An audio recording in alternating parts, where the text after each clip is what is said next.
Morning all of you. तो अब जो है देखो, अभी तक हम लोगों ने डेफिनेशंस देखी थी, ठीक है।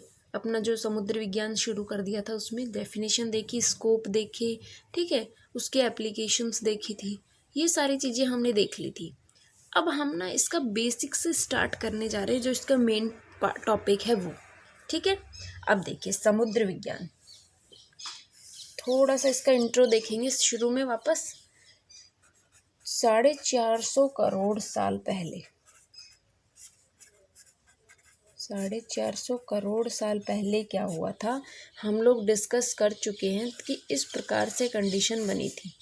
इनको हमने क्या कह दिया था, अपनतियाँ, और इनको कह दिया था अभिन्नतियाँ। इन्हीं से हमारा क्या बने थे, महासागर बने थे। जो ऊपर उठे हुए भाग थे वो हमारे महाद्वीप बने, और जो नीचे धंसे हुए भाग थे वो हमारे क्या बने, महासागर बने, ठीक है। तो इन्हीं से अपनतियाँ और जो एंटिक्लाइन और सिंक्लाइन जो प्रोसेस हुआ था, इसी से महाद्वीपों और महासागरों का निर्माण हो गया, ठीक है।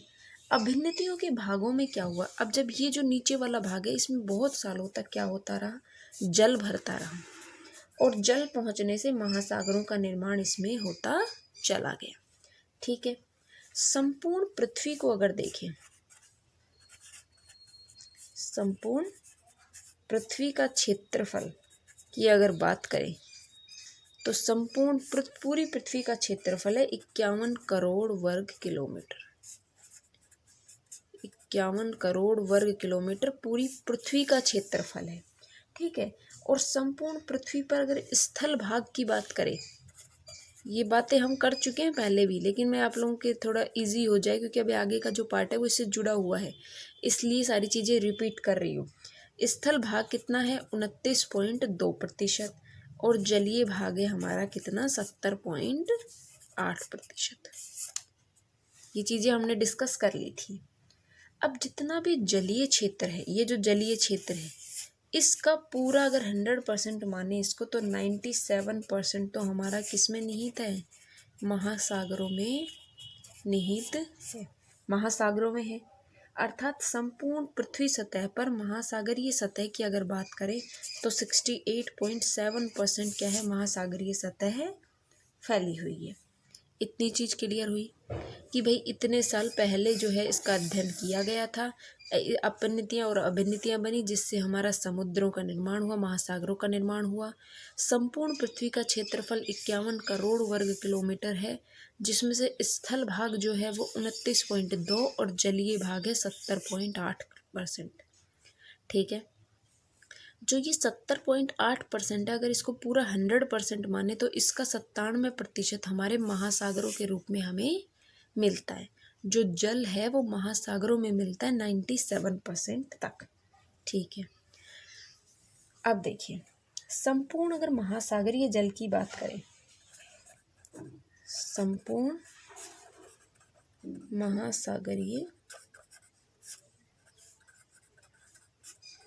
महासागरीय जल में अगर देखें तो 3.5% लवणता के पदार्थ पाए जाते हैं। जो लवणता होती है, लवणता मतलब उसके अंदर कैल्शियम कार्बोनेट, इस प्रकार से बहुत सारे, यानी कि मेजर 14 तत्व, 14 तत्व मेजर हैं, बाकी बहुत सारे तत्व इसके अंदर घुले होते हैं, इसमें लवणता की मात्रा बढ़ जाती है। तो जो 3.5% तो इसमें लवणीय पदार्थ है, और शेष जल की जो मात्रा है, यानी कि शुद्ध जो जल है 96.5% शुद्ध जल, महासागरीय जो शुद्ध जल माना जाता है वो 96.5% माना जाता है, ठीक है। अब देखिए दक्षिणी गोलार्ध को हम क्या कहते हैं, जल गोलार्ध कहते हैं, हमने बात की थी। और उत्तरी गोलार्ध को हमने स्थल गोलार्ध के रूप में देखा था। उत्तरी गोलार्ध में 61% स्थल भाग था। देखिए ये पृथ्वी है, ये कौन सा है हमारा उत्तरी भाग, और ये दक्षिणी गोलार्ध। इस उत्तरी गोलार्ध को तो स्थलीय भाग कहा है, स्थलीय गोलार्ध, और इसको कहा है जलीय गोलार्ध, ठीक। इसमें जो है 61% स्थल है और 39% जल है। और जलीय अगर इसकी बात करें दक्षिणी गोलार्ध में तो 19% तो स्थल है और 81% जलीय भाग है। ठीक है, ये सारी चीज़ें आपस में जुड़ी हुई हैं। ठीक है, इतनी चीज़ें क्लियर हुई कि उत्तरी गोलार्ध को स्थलीय गोलार्ध कहा गया, दक्षिणी गोलार्ध को जलीय गोलार्ध कहा है। और ये क्यों कहा है ये कल हमने मैप में देख लिया था। ठीक है, 61% भाग पर स्थल है और 39% भाग पर क्या है, हमारे जलीय भाग है उत्तरी गोलार्ध में। दक्षिणी गोलार्ध में 19% स्थल है, 81% जलीय भाग है। इसीलिए तो जलीय गोलार्ध कहा गया है दक्षिणी गोलार्ध को। ठीक है, इतनी चीज क्लियर हुई। ये हो गया हमारा ये वाला पार्ट। ठीक है, आगे देखिए, इसकी और छोटी छोटी सी बातें हैं, दो चार। अब देखिए, संपूर्ण महासागरीय जल का, संपूर्ण महासागरीय जल का औसत तापमान 3.9 डिग्री सेल्सियस है। संपूर्ण महासागरीय जल का अगर तापमान की बात करें, पूरे महासागर की संपूर्ण महासागरीय जल के तापमान, औसत तापमान की बात करें तो इतना है। वहीं अगर महासागरीय जल की ऊपरी सतह का तापमान, ऊपरी सतह के तापमान की बात करें तो 17.2 डिग्री सेल्सियस इसका तापमान माना गया है। महासागरीय जल की, संपूर्ण महासागरीय जल का औसत तापमान कितना है, 3.9 डिग्री सेल्सियस। महासागरीय जल की ऊपरी सतह का तापमान, देखो ये तो था औसत संपूर्ण महासागर का। ठीक है, और जो ये वाला भाग इसकी जो बात कर रहे हैं वो है कि जैसे मान लीजिए ये समुद्र है, तो इसके जो ये ऊपर की जो सतह है इसके तापमान की, तो यहाँ का तापमान होता है 17.2 डिग्री सेल्सियस टेम्परेचर। ठीक है, इतनी चीज़ें क्लियर हुई कि इसके अंदर 17.2 डिग्री सेल्सियस टेम्परेचर क्या होता है, ऊपरी सतह का होता है। ठीक है, अब पृथ्वी की सतह, सारी चीज़ों में ना अंतर देखना कि सारी चीज़ें देखो एक एक वर्ड पे चेंज हो जाएंगी। पृथ्वी की सतह के औसत तापमान, ये क्या था, महासागरीय जल की, संपूर्ण महासागरीय जल का औसत तापमान कितना है, 3.9 डिग्री सेल्सियस। और जो पृथ्वी का जो औसत तापमान है वो है 15 डिग्री सेल्सियस। जो महासागरीय जल की ऊपरी सतह का जो औसत तापमान है वो 17.2 है, लेकिन पृथ्वी की सतह की अगर बात करें तो 15 डिग्री सेल्सियस ही है। अब देखिए, सोचने की बात आती है कि ये तो समुद्र है, समुद्र तो फिर भी ठंडा रहता है, तो तापमान इतना अधिक है, और स्थल भाग है जहाँ पर हमेशा तापमान बढ़ा रहता है, क्योंकि स्थल भाग जल्दी गर्म होता है ना, तो वहाँ का टेम्परेचर कम है, क्योंकि ये औसत निकाला गया है। ठीक है, कभी अधिक होता है कभी कम होता है, उस हिसाब से जो औसत निकाला गया, तो महासागरीय जल की ऊपरी सतह का तापमान अधिक होता है और पृथ्वी की सतह का औसत तापमान कम होता है। क्लियर हुई? ठीक है, दो चार चीज़ें आपकी और बेसिक सी बच जाती हैं, उनको देखते हैं हम। देखिए, महासागरों की औसत गहराई बात कर चुके हैं वैसे हम ये सारी, लेकिन क्योंकि अगला टॉपिक जो है वो इससे जुड़ा हुआ है इसलिए वापस रिपीट कर रहे हैं, क्योंकि एक दो बच्चों को समझ में नहीं आया था। महासागरों की औसत गहराई कितनी है? औसत गहराई है 3800 मीटर। ये बात कर चुके थे हम कि महासागरों की जो औसत गहराई बात करी गई है वो है हमारी 3800 मीटर। ठीक है, अब पृथ्वी की जो और महाद्वीपों की, महासागरों की तो गहराई की बात हो गई, और महाद्वीपों की औसत ऊंचाई कितनी होती है? 840 मीटर।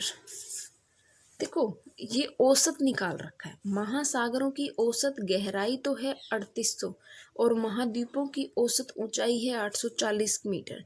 आप ये नहीं कह देंगे कि माउंट एवरेस्ट की ऊंचाई तो इतनी है, लेकिन हमने औसत निकाला है। ठीक है, तो इसलिए 840 मीटर है। अब एक दो चीजें आती हैं, जैसे पृथ्वी पर अधिकतम से न्यूनतम जल का वितरण। पृथ्वी पर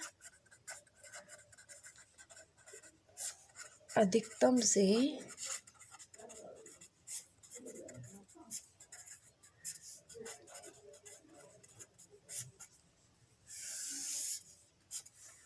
पृथ्वी का अधिकतम से न्यूनतम जल का जो वितरण किया गया है वो किस प्रकार से। हिमानी के रूप में देखेंगे, हिमानी यानी जो बर्फ के रूप में जो जमा हुआ है, 75% जो जल है, एक बार इसको लिख लेते हैं फिर समझते हैं। भूमिगत जल, नदी व झील, फिर एक आता है हमारा वायुमंडल। ठीक, देखिए पृथ्वी के ऊपर मान लीजिए 100% जल है, 100% ही मान के चलते हैं हर चीज को हम। 100% जो जल है उसमें से 75% जल ऐसा है जो हिमानी यानी बर्फ के रूप में जमा हुआ है, तो वो हमारे यूज का नहीं है। ठीक है, समझ रहे ना इस चीज को, कि जो जल है हमारे पास, मान लीजिए कि जितना भी जल है वो हमारे पास 100% है, 100% का 75% तो हिमानी के रूप में है, बर्फ के रूप में जमा हुआ है। आप देखेंगे कि हमें कितना जल शुद्ध मात्रा में हमारे पास उपलब्ध है। हिमानी के रूप में 75% तो जमा हुआ है, तो क्या हुआ कि ये तो बर्फ के रूप में जमा हुआ है, तो ये तो हमारे किसी यूज का है ही नहीं, तो 75% हमने हटा दिया, बचा 25% अब जल। इसमें से 24.57% जल ऐसा है जो भूमिगत जल है, यानी कि जो जमीन के अंदर है, जो हमारे पास उपलब्ध नहीं है। जैसे ये बोरवेल वगैरह आप करते हो ना, तो वो हमारा भूमिगत जल ही निकल के आता है। तो 24% जो जल है वो हमारे पास भूमिगत जल के रूप में है। बचा अब कितना, 0.3%, 0.3% ही बचा ना। अब देखिए 0.06, ध्यान रखना 0.06 लिखा है हमने, इतना नदी और झील के रूप में हमारे पास जल है, और 0.03% क्या है हमारे पास वायुमंडल में उपलब्ध है। तो इससे आपको समझना है कि जो हमारे पास शुद्ध जल है वो इतना है, लेकिन वास्तव में हमें मिलता कितना है। हमें सिर्फ जो है 0.3% जो जल है, इस प्रकार से जो जल का वितरण किया हुआ है, कुछ हम भूमिगत जल प्राप्त करते हैं, कुछ नदी झीलों से प्राप्त करते हैं, कुछ हमारे पास वायुमंडल से बारिश के माध्यम से आता है। टोटल मिला के हमें 2 से 3% पानी, 0.3% जल हमें प्राप्त होता है। क्लियर हुई ये चीज़ें? अभी तक किसी भी चीज़ में डाउट हो तो आप लोग पूछ लेंगे। नेक्स्ट देखिए, अब हमें बात करनी है कि संसार में निम्न महासागर माने गए हैं, जो हमने बात कर ली थी। प्रशांत महासागर था हमारा, ठीक है, लेकिन फिर से हम इनको देख लेते हैं एक बार, कौन कौन से महासागर है। एक था हमारा प्रशांत महासागर, सबसे बड़ा महासागर है, 46% भाग पर यह फैला हुआ है, पूरी पृथ्वी के 46% भाग पर यह फैला हुआ है। चंद्रमा का कुल आयतन प्रशांत महासागर के जल के आयतन के समकक्ष माना गया है। जो प्रशांत महासागर है वो सबसे बड़ा महासागर माना गया है, जिसका क्षेत्रफल 46 किलोमीटर के 46% है टोटल का। ठीक है, क्लियर हुई ये चीज़ें। दूसरा हम लोगों ने देखा था अटलांटिक महासागर, एक था हिंद महासागर, ठीक है, आर्कटिक की बात करी थी ना कि जो टिका हुआ है, याद करने का एक तरीका बताया था, आर्कटिक, और एक आता है हमारा अंटार्कटिक। अब देखिए अंटार्कटिक के बारे में थोड़ा सा डिस्कस कर लेते हैं। सन 2000 सन तक क्या था कि इसे महासागर के रूप में स्वीकार कर लिया गया। मतलब जो अंटार्कटिका था इसको सन 2000 में हमने क्या कर लिया, जो अंतर्राष्ट्रीय जल वैज्ञानिक जो संघ है उसने इसको महासागर के रूप में स्वीकार कर लिया था।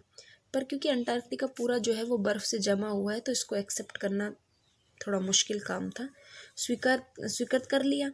परंतु क्या हुआ कि जो अंतर्राष्ट्रीय महासागरीय विज्ञान संगठन है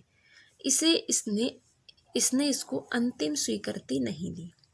इसमें क्या हुआ कि अंटार्कटिका तट से 60 डिग्री दक्षिण अक्षांश तक महासागरीय विस्तार को शामिल किया गया और लास्ट में ये माना गया कि इसको जो है महासागर नहीं माना जाएगा, लेकिन बीच में इसको महासागर माना गया था। और कई बार अगर आपको मिल जाता है ऑप्शन के अंदर तो आप देखेंगे कि अगर ये सारे हैं और आपको एक निकालना है तो आप इसको निकाल देंगे।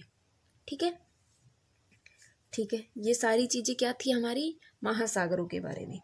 एक और चीज़ थी, अटलांटिक महासागर की हमने बात कर ली थी कि इधर तो था वो कौन सा उत्तरी अमेरिका, दक्षिण अमेरिका, और इधर था हमारा यूरोप और अफ्रीका।